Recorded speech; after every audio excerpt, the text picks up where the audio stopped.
Hello, everyone. Welcome to our Congressional Black Caucus Foundation 2020 Annual Legislative Conference virtual discussion. Beyond coronavirus, the road ahead for diversity in media and entertainment. My name is David Morgan, and I'm president of MMCA, a Washington nonprofit leading a growing call to action to increase diverse media ownership.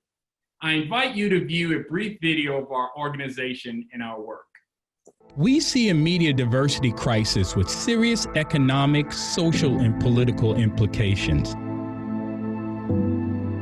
40% of the population have no ownership in an industry that represents 20% of the economy. Media bias and stereotyping is fanning the fire of hatred and division. Dying local news outlets are crippling civic engagement. And worst of all, not seeing positive stories about their community is stifling the dreams and aspirations of Black and brown children across this nation.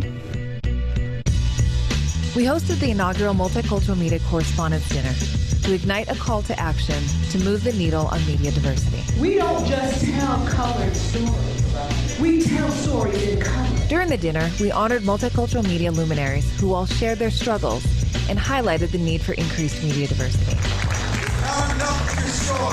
It takes money, it takes capital. It has to be multicultural. It has to be people coming together. There's no way to create that cultural change without the authentic voices. Stories of multicultural people have tremendous value. In order to harness and sustain the energy and power of the MMCD, we formed the Multicultural Media Correspondents Association, and it quickly became a powerful platform. MMCA serves as a trusted bridge and convener, enabling difficult, solutions-focused conversations in a common ground environment. It serves as a vehicle to provide thought leadership. It effectively influences and communicates policy developments. You have to just go at it as if you have the same rights that everyone else has to do what you need to do to fulfill your dream. And it provides information and resources for both individuals and stakeholder organizations. Most notably, MMCA has worked with Representative Demings to introduce resolutions that reaffirms Congress's support for media diversity. We ask that journalists and media professionals join our community and become diversity champions, and that media companies and stakeholder groups become strategic partners by providing funding and support. Together, we can move the needle on media diversity. Thank you.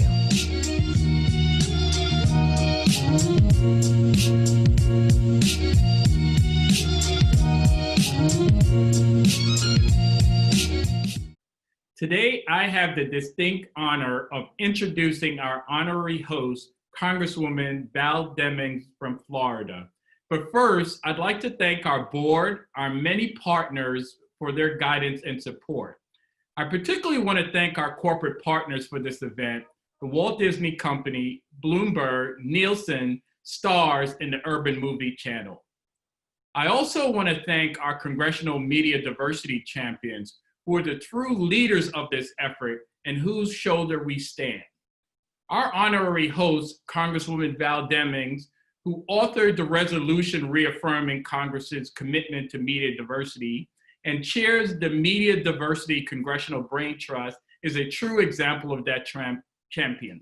We could not be more pleased to pledge our support for our efforts and to work with her to grow the tribe and witness the magic unfold. Why am I so bullish? For those who do not know about her, you better ask somebody. Congresswoman Demings is a member of the Judiciary, Homeland Security, and Intelligence Committee, and she was a VP on the VP shortlist. Please join me in welcoming our amazing honorary host, Congresswoman Val Demings. Thank you, Congresswoman. Well, hello, everybody, and welcome to the 2020 CBCF Annual Leadership Conference. This year, more than ever, we must meet the moment. I want to begin by thanking Mr. David Morgan. Thank you for that wonderful introduction, and MMCA for your amazing leadership in promoting media diversity. Clearly, we are in uncharted waters. We would normally be in person, and I miss seeing you. But we are determined to take care of business. So this year we come together in this very powerful virtual way. Adapt to this new world. We have a remarkable opportunity to ensure that the new norms being created include and reflect the great diversity of voices and stories around the country. This year, we are dealing with something we have never seen before, which requires us to do some things we have never done before. As you all know, COVID-19 has hit us hard. As we practice physical distancing, we must ensure that Americans are never left without that great American connection. America's connection to the world is through media, including television and movies, journalism and music, and so much more. And as everyone here knows, diversity is critical in this space. You have heard that when America catches a cold, Black and brown people catch pneumonia. Black Americans are contracting COVID-19 at a higher rate and are dying at a higher rate. Race is ever present, regardless of the issue, the place, or the system. Policing, housing, education, lending, unemployment, wages, economic development, and media and entertainment. We must address injustices and disparities in all things. America has many stories to tell, and who tells those stories matter because perspective and history matter. COVID-19 has hit us hard. An estimated 36,000 employees of news media companies have lost their jobs during the pandemic. Unfortunately, we've seen time and time again, it is the minority employee. Remember, usually the last hired, first fired. Race takes its toll. Together with bipartisan support in Congress and allies across the media space, we have introduced bipartisan, bicameral legislation in support of diversity in media, formed the Congressional Brain Trust on Media Diversity, and know that we will continue to raise awareness to this key issue. I'm excited today about our panel.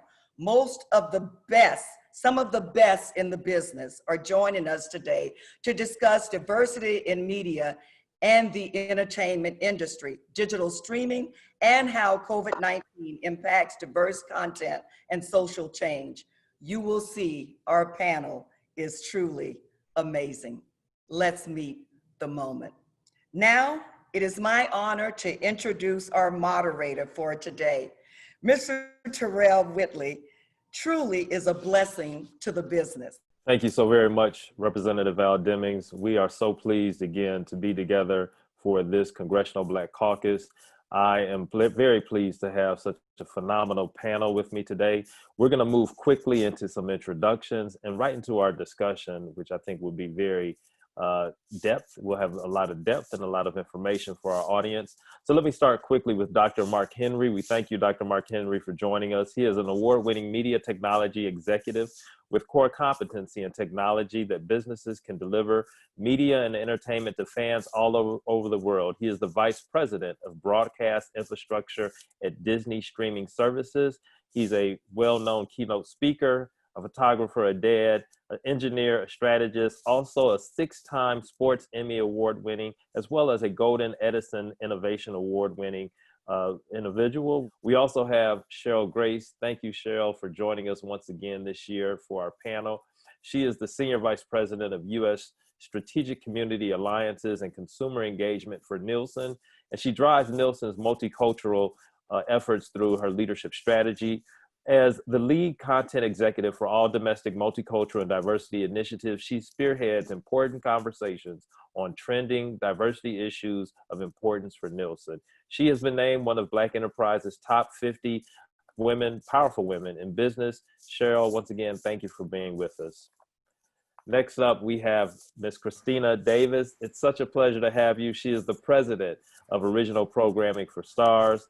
She's taken the lead in programming and development of the team of their global premium platform and delivering on its creative mandates of producing premium content for women and diverse audiences. prior to Stars, Christina was at CBS for 11 years, where she oversaw one of my wife's favorite shows, CIS and NCIS. Previous to that, she was the Executive Vice President of Drama Series and Development for CBS, where she held that role for over several years, from 2009 to 2017. Thank you so very much for being with us, Christina. I would be remiss if I didn't highlight that she's also on the advisory board of the National Association of Latino Independent Producers, as well as Diverse Women in Media Forum, as well as she sits on the board of HRTS, which is Hollywood Radio and Television Society. Again, we're pleased to have you. Finally is a great friend of mine and also a very strong executive, Brett Dismuke, who oversees acquisition, distribution, development, and production. He is the Chief Content Officer for Urban Movie Channel, the first streaming service for African Americans, started by Bob Johnson in 2014. Appointed to the role in 2019, Brett has over 25 years of experience in the entertainment industry. So again, I want to move quickly into our dialogue. I think the Congresswoman set us up perfectly for a conversation that I think is necessary and needed to have. Again, we believe and we know that COVID-19 and the shelter-in-place orders across the country really had an impact on us personally, mentally, emotionally, and for many homes, including mine, streaming took a forefront. Content consumption really drove a lot of our entertainment time. And from there, I saw personally how my daughters, my wife, every device was being used at all times, and the internet was on overload within my house. I'm gonna start, this question is for you, Mark Henry, Dr. Henry. As you look at infrastructure and just the demand that has really changed over the last year, I can imagine that, and of course, Disney Plus had a very successful launch. But talk to us about when you launch a streaming service of that magnitude and your demand drastically increases literally from month to month, given the situation that we've been dealing with under the shelter-in-place orders as well as COVID-19. Thankfully, well, thank you for the introduction, and thankfully we were ready for a scaling of what we received. However, the internet wasn't. In some places, especially in Europe, they actually asked us to reduce the amount of bandwidth that our service would use to be able to allow people to work from home. So that was one of our main challenges, is just making sure, as my CTO said, that we didn't break the internet, because it was possible that we would break the internet. Yeah. I can understand that. Again, like I said, bandwidth was being driven hard just from my house alone. So Europe had their part, but also here in Georgia. In addition, and I think this is the uniqueness of what we've been living under, not only dealing with shelter in place and COVID-19, but as many of you know, there was really a lot of racial and civil rights tension throughout the country. And so I think the desire to see Black and brown faces on screen became even more prevalent. And I think that's where the opportunity really comes in for premium level content. And so, Ms. Christina, if you could please talk to us around Stars. And I realize that you guys have the esteemed pleasure of being the largest concentrated premium network of African-American household viewership with over 32%, as well as 2 of the top 5 streaming shows for AA audiences, which included Power and P-Valley. Talk a little bit around Stars' presence and what were, from a content perspective, some of the things that you felt were really important to push to the forefront, especially during this time of racial and civil tension. So I've had the benefit of starting a job in COVID at a company that is walking the walk. You know, I got this job in May of this year. I'm 4 months in. And again, the benefit has been, I walked in and there was a premiere of Hightown and P-Valley and people binging Power. And we picked up both P-Valley and Hightown for seasons 2, which is, you know, wonderfully, we're celebrating the success of people streaming more than ever, to be honest. And, you know, I will hold up P-Valley as a show. Again, being 4 months into this job, I can't claim any credit for it, but I can celebrate Katori Hall, who has, been a first-time showrunner, a playwright, came right into this job and knocked it out of the park, 100% on Rotten Tomatoes. It's seen 89% increase in viewership over the course of its run. And I feel so proud to come into a company that has had a commitment to diversity. The whole Power universe is a complete feather in the star's cap, and we have 3 more Power universe shows in development, and we're going back into production as quickly as we can. But I look across the board, not just the shows that are on the air, but the shows that are in the queue and the shows that are in development. And we have a complete commitment to not just adult female stories, but diverse stories. And also I'll look at the management inside of Stars. Over 70% of the executives at Stars are female, and I think it's 3 of those are women of color. We look at 60% of our leadership are women, and over 40% of those are women of color. And so you have to put diverse people behind the camera and in executive ranks to then get diverse people in front of the camera. And I love in that video, they said, we're telling stories in color. It's not stories of color, we're telling them in color. And I feel so proud to be a part of a company that is, again, walking the walk. Fantastic, fantastic. Put a feather in that production comment. We're going to come back to you soon to talk about production and the new norm of COVID. Brett Dismuke, again, pleasure to have you with us. And UMC has been a trailblazer since 2014, delivering content with a target for African-American consumers. I think one of the things that is really interesting is not only how the network and the streaming service has grown over the last year, which I'd love you to talk about that from the subscription base and the amount of engagement, but also what it is you look for in the future as you get ready to release new content, expand the brand, given the new profile. I'd love to get some information and some dialogue from you around just the direction of UMC, where you started. Let's talk about 2019 and the swing to where we are now. Right. Well, I definitely appreciate that, Terrell. UMC has a unique position because we are focused on the Black entertainment, the Black and Brown entertainment, spectrum.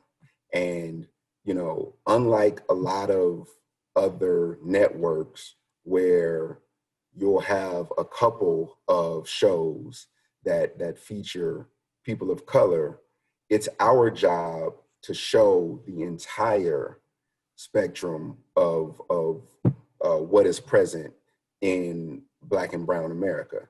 And we don't take that task lightly because we are not a monolith, as some people would think. And that means offering content of a wide variety, from syndicated television shows to original programming, original series, to cult classic films, to documentaries, to stage plays, to, thrillers and comedy and drama and, and everything, in between, right? And so one of the things that we are focusing on as we continue this arc of growing subscribers is to get more and more and more diverse. At the end of the day, we want your female college student, we want her mom and her mom to all have some type of content that they can watch right here on the same channel. Wow, that's fantastic. And I do have that dynamic with a 16 and a 19-year-old, and of course my wife. So they're all across the spectrum in age, and they're looking for that type of content. Cheryl, I want to talk a little bit about the mixture of COVID-19, but then there's also the economic downturn. So there are a lot of people that lost jobs, were laid off, were furloughed.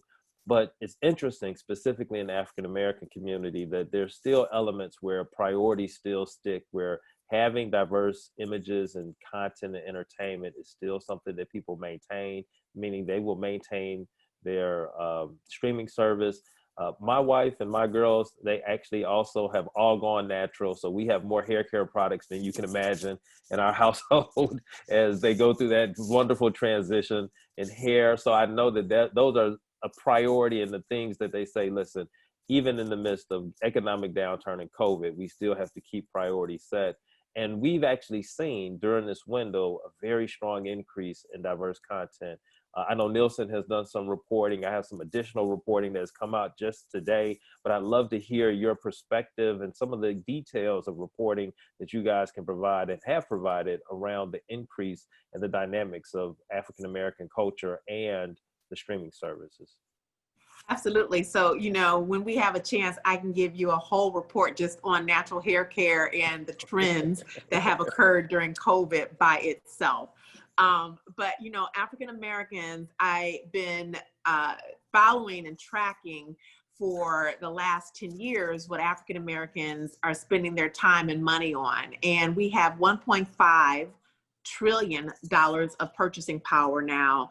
And we continue to be the #1 ethnic group in terms of watching live television, playing games on our consoles, smartphone media consumption, and streaming audio. No matter what kind of media company you are, Black viewers are valuable. And what we know is that working from home is our new thing now. And so when you look at how African Americans are spending our time while working from home during COVID, during the period of August, we saw that watching television and streaming content during our breaks from work, and I don't know how you classify what a break from work is when it seems to me like work just is 24/7 now. But when you are able to take a break, we're actually looking at content more than the total population. So 25% of us are watching streaming content versus 16% of the total population. Now, if you take a look at while we're working, how much streaming we're still doing, we're actually doubling that of the non-Hispanic white community. We're watching 24% of all of our video or television streaming while we're working. 24% of us are a day. 24% of us are also working and watching and listening without the sound to it. So we're watching, but not necessarily listening. Wow. I think it's really important to also just kind of keep in mind that when you step back and take a look at how content is important, how important images are to what we're watching, and what we're streaming, regardless of our age. If you'll show a slide that we brought along with us, what we know for sure is that African Americans are seeking diverse content on all streaming platforms. And this slide will actually show you that if you take a look at the left-hand column and compare it to the right-hand column, the left-hand column would be African American viewing, and the right-hand column is a total pop. And we're counting kids, so everyone from 2+. The top shows that Blacks are watching, 60% of those shows there in the left-hand column that you see in red are primarily all Black casts. So All American, Black Lightning, Self-Made, Containment, Uncorked, On My Block. Those are shows that were most viewed during the week of March 23rd, 2020. So just as COVID was really getting into place. Comparatively speaking, when you take a look at what the white total pop was watching on the right-hand side, you'll see that only 2 of those shows were African-American, primarily African-American casts. What that shows you, thank you, but what that shows you is that if you build it, we will come. And so the other guests that we have here talking about their commitment to streaming content is really very important, because we've seen an increase between the year 2016 and today of about 4.6% of content being reflective of African Americans. But we still got a long ways to go, y'all, because we make up about 14% of the population. So it's not lost on us that we're not yet being reflected in content as we are in the population. Thank you so much, Cheryl. I enjoyed seeing that particular slide. It gave me some great context of shows that I absolutely enjoy.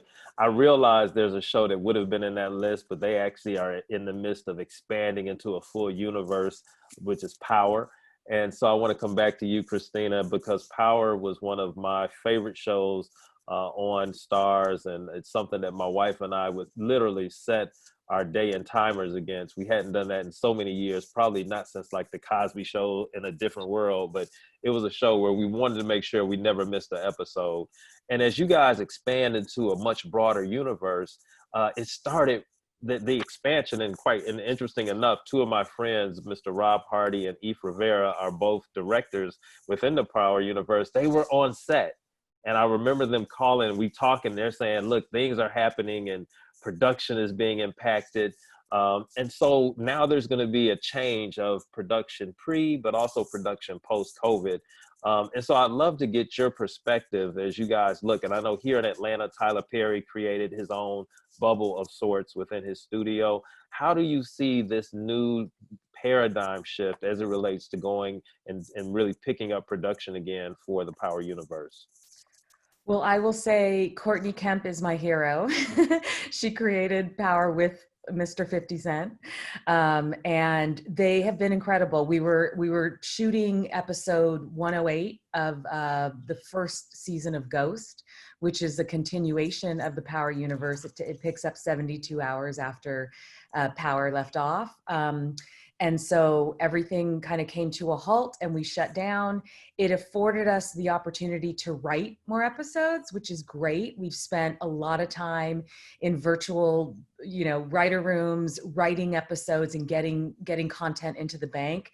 But we've had the challenge of having to get back up in production, and Ghost is one of the first of two shows of Starz originals that is getting back into production on September 1st in New York City. And so it's going to be a challenge. It involves quarantine, it involves protocols, it involves more conversations about air conditioners and filters than I've ever wanted to be a part of.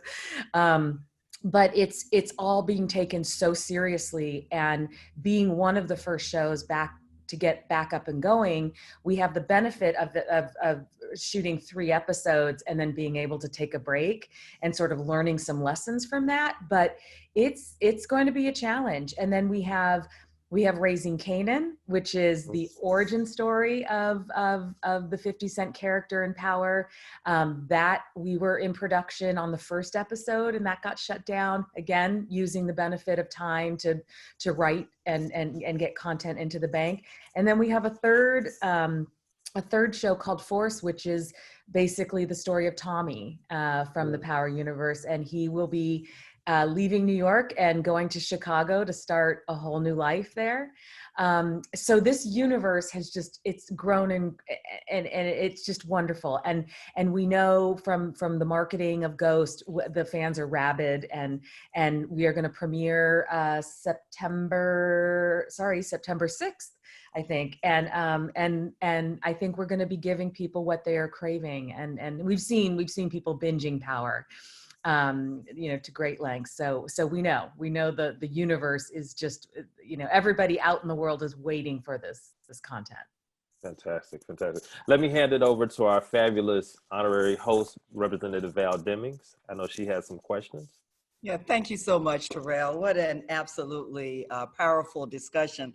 Cheryl, I want to go back to you and just some of the information that you gave, which was just so unbelievable, really.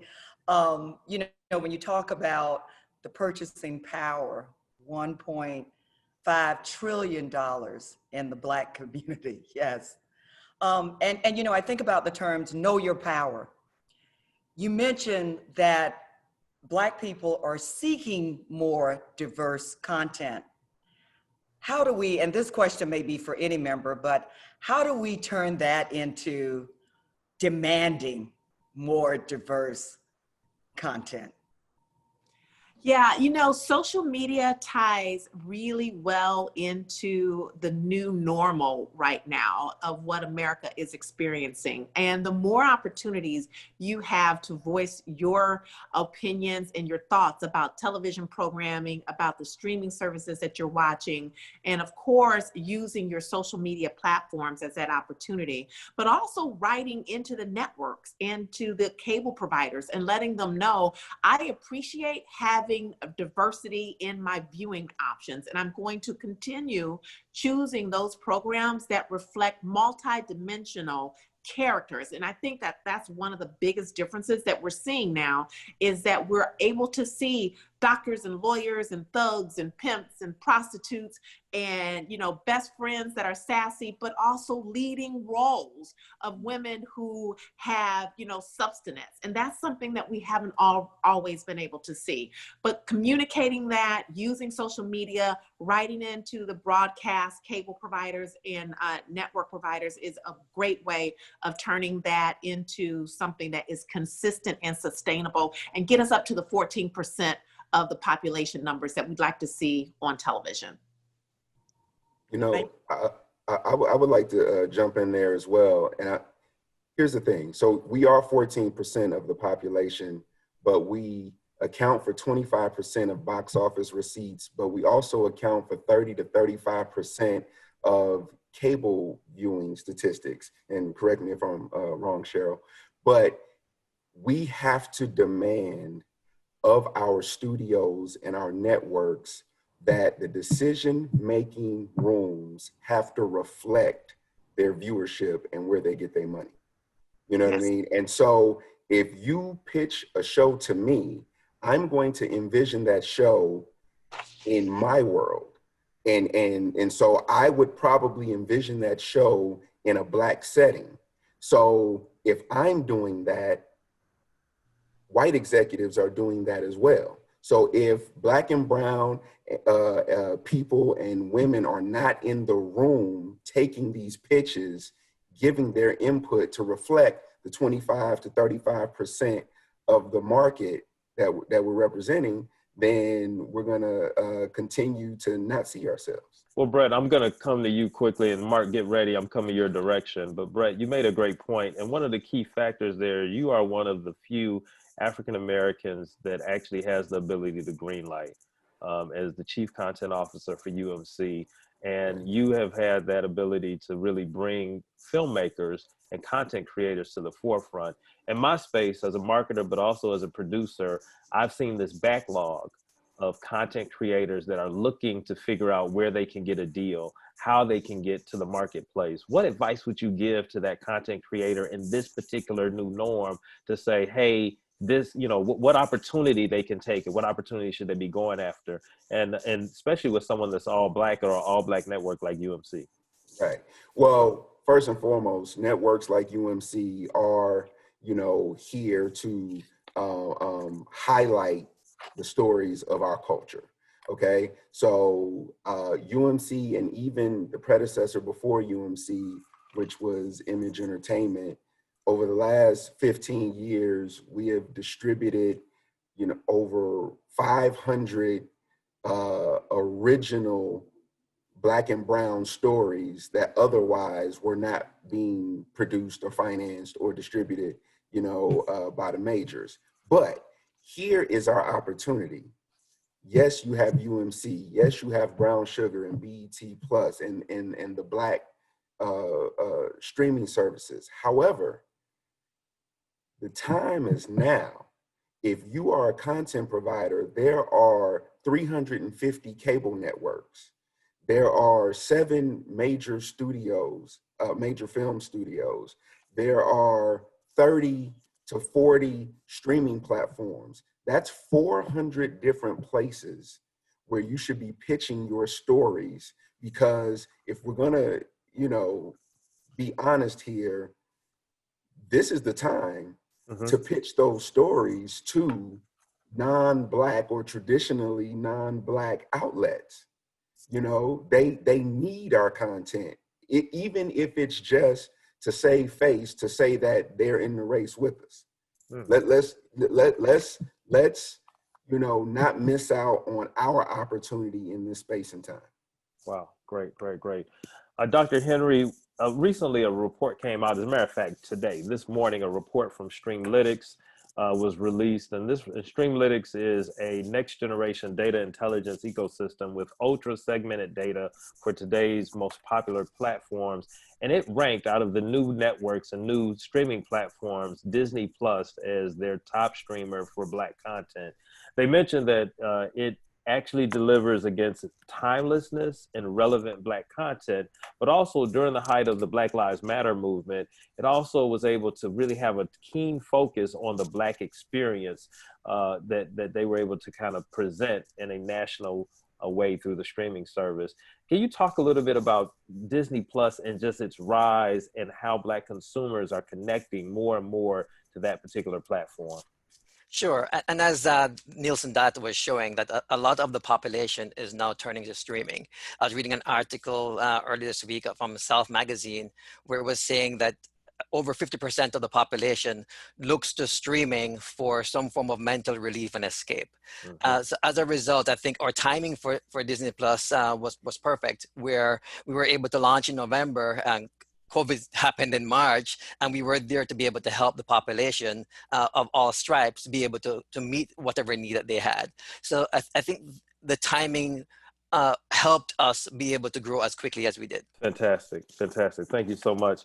Well, thank you all. This has been definitely an engaging conversation. It is timely. It's on point for where we are as it relates to the MMCA.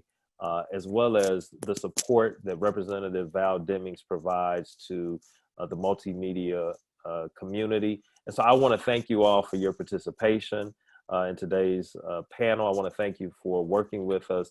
And I also want to thank Representative Val Demings for her phenomenal support in all that we do. Hello. I am Congresswoman Val Demings, and welcome back to our discussion, Beyond Coronavirus, the road ahead for diversity in media and entertainment. Jazz musician Miles Davis said, "I'm always thinking about creating. My future starts when I wake up in the morning and see the light." When we think about his words, that light should be seen by every child in the stories and art they see and hear every day. When a child sees themselves on the big screen or sees someone on the big screen who looks like them, it tells them that they are important, that they can create their own future, that their story and their perspective matter. 2 years ago, researchers examined diversity in children's animation. They found that 5% of characters were Black, when Black Americans make up 14% of the US population. In the 70s, researchers found only 42 Black characters out of 1,100 characters in children's shows. Now, as Hollywood and the media industry at large begin to further appreciate the incredible cultural and market power in telling diverse stories, we are seeing a remarkable surge of interest in mainstream art spearheaded by non-white characters and teams. The stories of Black America are often undertold. They are stories of joy and pain, hardship and triumph, hope and faith. Black artists and storytellers haven't always found platforms for their work, but that is beginning to change, giving a wider cultural diffusion to an incredible tradition of music, literature, art, and film. Our next panel features part of the team behind a new project, Pixar Animation Studios, called Soul. Soul is the first Pixar movie with a Black protagonist and centered in the Black community, particularly on jazz, America's classical music created by Black Americans with the imagination, hardships, and joys of the Black experience. I hope that it will bring a light to Americans, especially children, who I have no doubt will be inspired. To introduce members of this creative team behind those stories, I'll now turn it over to our moderator, Mr. Terrell Whitley. Thank you, Representative Val Deming, so much, and it's an honor to have you with us today. We thank you again for leading the charge as it relates to media in this particular panel. As you mentioned, we are joined today with Disney Pixar, and we're so very excited. We're going to have a dynamic conversation. But first, I think it's most appropriate for everyone to take a second and have a look at Disney Pixar's new upcoming film, Soul, which stars Jamie Foxx, Tina Fey, Phylicia Rashad, Angela Bassett, and Questlove. And for a few minutes, here's a little sneak peek of Soul. Music moves people.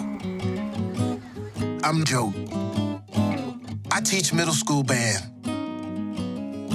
Music is life. You just need to know where to look.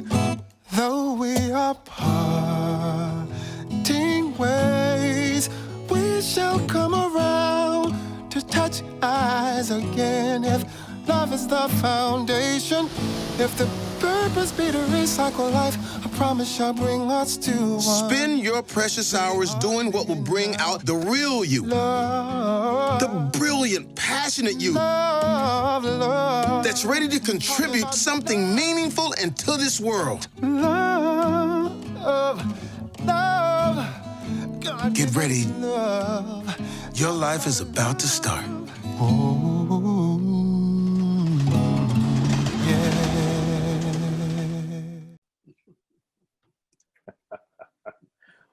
Wow, wow, wow. So exciting. That was such a great piece. And we're joined today by folks behind and in front of the project and voice characters as well.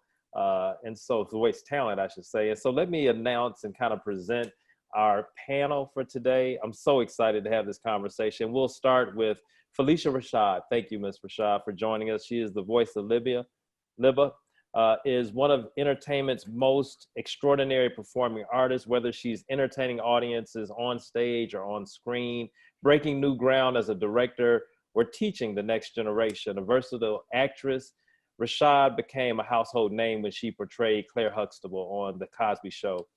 Thank you, Ms. Rashad, for joining us today. Well, thank you, but we're not here to talk about me. We're here to talk about something.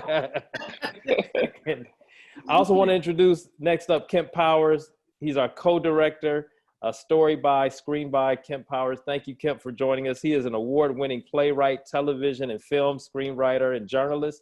He played his play, One Night in Miami, received 3 LA Drama Critics Circle Awards and 4 NAACP Theater Awards. Thank you, Kemp. Pleasure to have you with us. Thanks for having me. Indeed. We also have Dr. Janetta Cole. Dr. Janetta Cole is an American anthropologist. She's an educator, music director, and college president. Ms. Cole was the first female African-American president of Spelman College right here in Atlanta, Georgia. Thank you, Dr. Cole, for being with us today. And then we have the fabulous Terri Lynn Carrington, who is a Grammy Award-winning drummer, producer, educator, and activist, established as the first woman to ever win the Best Jazz Instrumental Album category. Thank you so much, Ms. Terri Lynn Carrington, for being with us today. Great to be here, thanks. Indeed. So I want to start with you, Ms. Janetta Cole, and here's a quote, that music is an agreeable harmony for the honor of God and permissible delights of our soul. That is by Johann Sebastian Bach. Soul provides such an introspective look into the meaning of life with a tilt towards music. For Black Americans, music has been an effervescent expression of the times and of our collective experiences. Jazz, or as you, Dr. Cole, has described it, Black improvisational music has the ability to carry multiple themes in one piece. And soul is a tapestry of themes that exemplifies the Black experience. Given today's human civil rights conditions, what themes do you think rise to the top and can help viewers of this film find healing? Well, may I express my gratitude as well for being in such mighty good company. You know, as we watched that few minutes of soul, it said it all. It certainly said why I insist on calling jazz Black improvisational music. When Joe Gardner sits there and he's simply told, play, teach, and he does what he did, that is improvisation. And that is the theme which runs throughout Black music and Black life.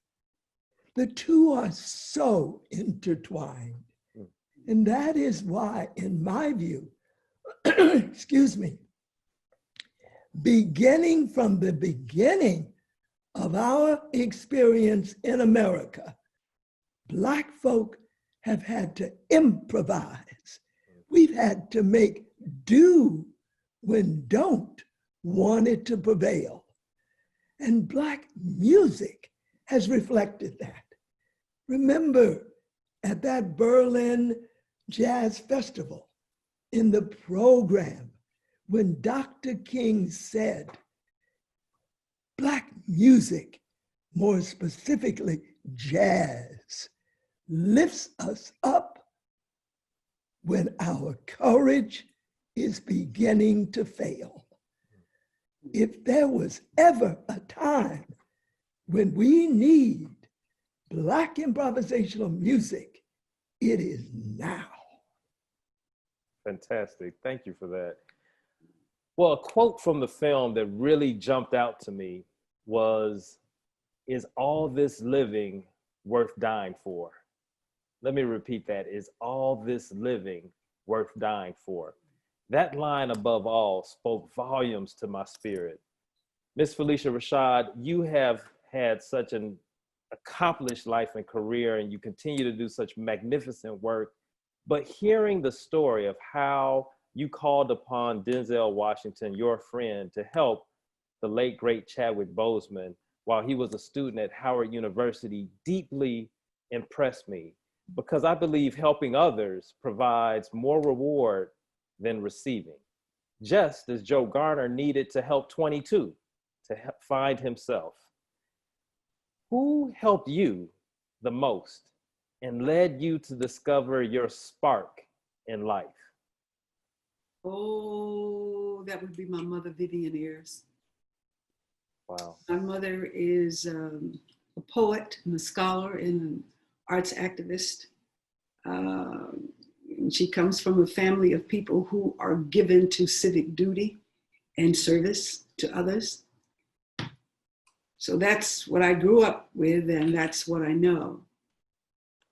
And specifically to this project, speaking about jazz, my brother, my oldest brother, Tex Allen, is a jazz musician.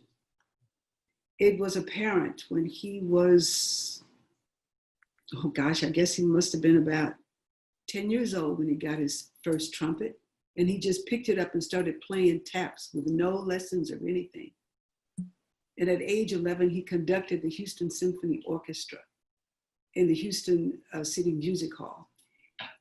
And I love this piece so much because of this personal connection I have, understanding how artistic endeavor can be undervalued, misunderstood, not fully appreciated. Mm-hmm. How young artists are often told, well, you need something to fall back on. That's really not a secure job. And people say these things out of love and concern, but there's a real disregard for the artistic spirit. Mm. There's just that, you know, and I love this film because it's bringing it forward into the forefront. You know, the artistic spirit, what that is, and the regard that it merits. That's fantastic, fantastic. I think, you know, finding the real you brings out something special. Finding out, you know, what is, and it also can deliver what's missing in the world. As I watch our Black youth come into themselves, interesting enough, I have a 19-year-old, so I'm seeing it firsthand. And during these difficult times, there's a spirit of knowing who you are and living your truth. As co-director of Soul, Kemp, what is the core message and maybe some of the messages and imprint that you hope the story of Joe Garner and his journey that deposits in the minds and hearts of viewers, but especially our young people? Yeah, I'm glad you asked that. I mean, to be perfectly honest, everything that I do creatively, I honestly do with young people in mind. People used to ask me, who's my audience? And I always say my audience was me at 17 years old, because there weren't enough stories like this being told. I'm also a father. I have both a 16-year-old and a 22-year-old. And I think that, I hope that my kids see in me, I mean, in many ways, Joe Gardner and I are mirror images of one another. I tell people that I projected so much of my own life into this character. We're both in our mid-40s. We're both from New York City. We both struggled from being late bloomers in our artistic careers. I didn't have my first big break as a screenwriter and playwright until after I was 40 years old, which is about 10 or 15 years later than you're supposed to give up, according to most of our parents. So the artist journey that Joe Gardner goes on in this film is in many ways my journey. And the thing I want young people in particular to understand is that adults are struggling through a lot of the same insecurities and the same mental challenges that kids are. It's not something that we ever grow out of. I fully expect myself, if my career continues along this path, to be having the same doubts, the same fraud syndrome, the same issues at 65 years old that I'm having right now that I had at 17 years old. And that's actually natural. Unless you make yourself vulnerable and put yourself out into the world and don't think about what people want, but just be your true, honest you, I don't think you really can have success. So, you know, this whole film for me it makes me feel raw, because I feel like I'm putting my honest self on display to the world, and there's nothing you want more than your children and your family to see this. And I always want my own people to feel proud. I also attended Howard University, and you know, Howard students have a reputation of being arrogant, as I'm sure Ms. Rashad knows. But I tell people that arrogance, you're misinterpreting confidence for arrogance. We come out of that not feeling that there's anything that we can't do. Many of my classmates came from environments where, you know, we were being told that we weren't able to do certain things because we were Black. And you come out of Howard feeling there's no reason a Black person can't do anything that a white person can do. That's right. So I carry that with me everywhere. It's something that I hope Black kids in particular can pick up on, but I also want all people to see that we are human beings. I think there are some universal human things in this story that everyone should be able to understand, regardless of whether they're native born or an immigrant, Black, white. We're families. This is a family story for every kind of family, and Black families struggle with the same things that white families and Asian families and Latino families struggle through. Absolutely. So I hope so. Absolutely.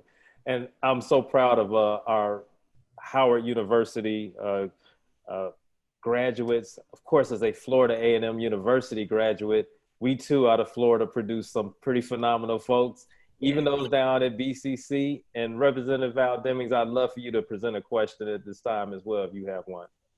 Thank you so much, and what an amazing discussion, and the film is powerful. I can't wait for our children and frankly the world to experience it. Ms. Carrington, I look at you as a barrier breaker. I mean, 10 years old, union card, 11 years old, scholarship to Berkeley. I mean, just absolutely amazing. I want to ask you a two-part question. Number one, when you look at your own life and what you have been able to accomplish, what do you want to leave the world with? What's the message? What's the legacy? Number two, Ms. Rashad talked about how we always come up with this backup plan, right? And I admit I've been guilty of it too with my 3 sons. I admit that. But how do you, in spite of all of the well-meaning messages that advice that you receive, how do you continue to see past your current circumstances into that wonderful professional talent that's inside of you? How do you get all of those voices out of your head to say, no, I can do this. I will make it. I will be better than what's right in front of me?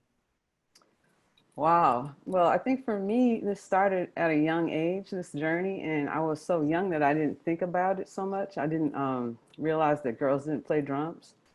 And I think it's also like what you're born with, your personality. I remember when I was 10 years old and I met Buddy Rich, he said, "You better not be any good." And I said, "Well, who's going to stop me?" And then I think that was indicative really of my entire journey. And I also had the good fortune of coming from a family that was supportive. And now that I'm teaching, I am the founder and artistic director of Berkeley Institute of Jazz and Gender Justice.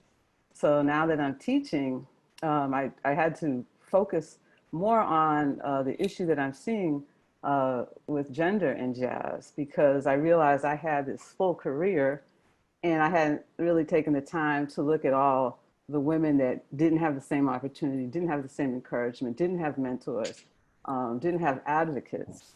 And then I decided to do that. So I think, I'm answering both of your questions at the same time. But the one thing, that I will say is I feel like this film is very progressive in that way, to have Dorothea as the star jazz instrumentalist, not a vocalist, which is what the narrative has been in jazz, really, that women sing the music and men play it. And it's interesting because I just a minute ago, somebody mentioned a 5% demographic. I guess it was Black people, Black characters, or Black people in children's films. Right. And that's the same demographic that we have today. I've done, a couple of quick down and dirty studies myself. And that's the same demographic we have today of women instrumentalists in jazz, which is really incredibly poor. So to see these women on instruments that they don't generally play, like saxophone and bass, is amazing in this film, and written so responsibly. So thank you, Kemp, for that. And it's so wonderful that Pixar embraced that, and even went, did all of the due diligence in calling people like myself to, just, I don't know, give a closer look at the culture, and not just at the culture that exists, but the culture that must change. And, I hope that answers your question. Yes, thank you so much. Congratulations on your amazing work. Thank you. Thank you.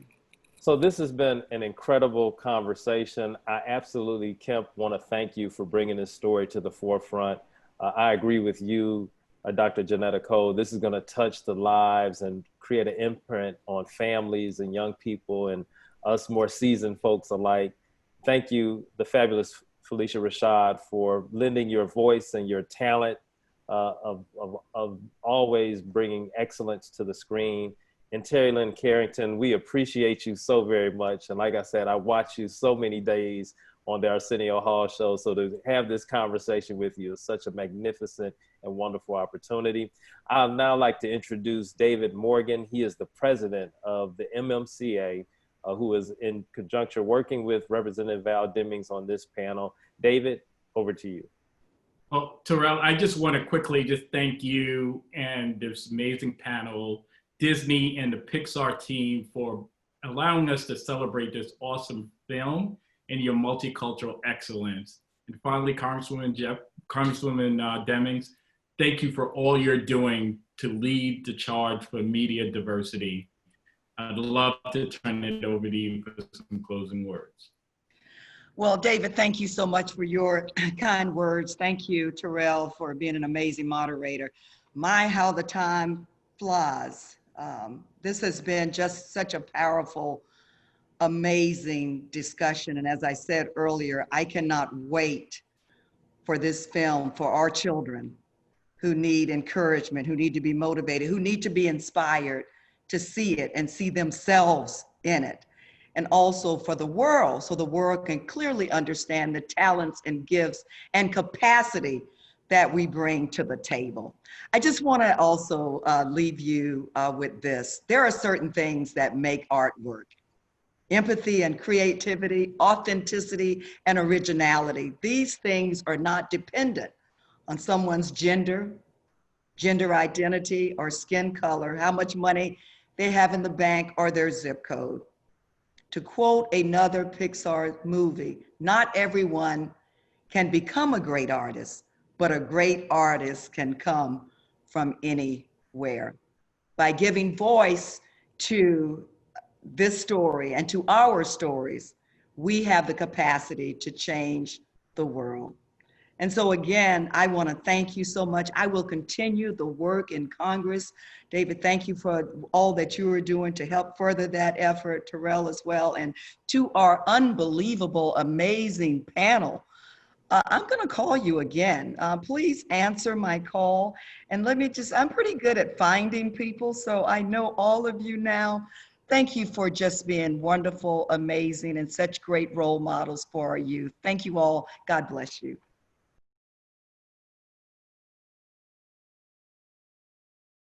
Today, I am standing with UMC to fight police brutality and to fight for equal rights. Black Lives Matter. We stand united with you. We hear you. We will not sit down and be silent. We will speak up, protest, march, and join forces with organizations that are working every day to bring about change. We hope that you will join us in donating to a cause that you believe in. We're listening and we're standing right alongside you. Let's do this together.